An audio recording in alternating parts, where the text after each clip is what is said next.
Well, hey guys, how's everybody? I hope everybody's well. Hope everyone's had a great day. Just a quick little video. You've probably seen the video by now where we dyed the plastic on this saw. It looks awesome. I love it.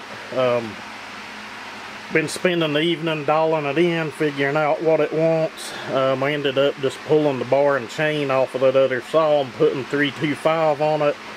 There's a reason behind that, and over here's a lot of it. I know it sounds dumb, but I'm going to have to get another bar stud and put in it, where this is an older 024. It only had the one stud in the back.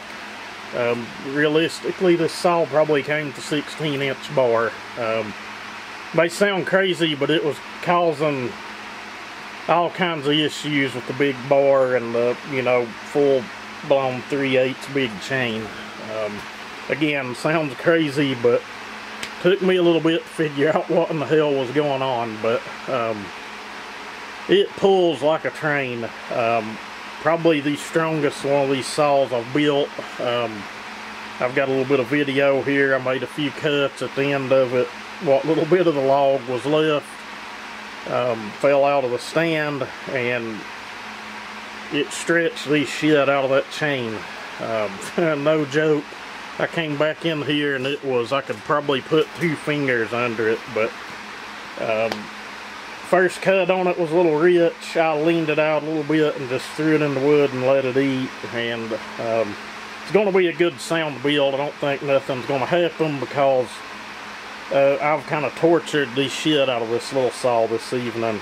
But anyway, we'll do more updates on it as time goes by, but thank you guys for watching, and everybody have a great day and enjoy the rest of the video.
Pullin.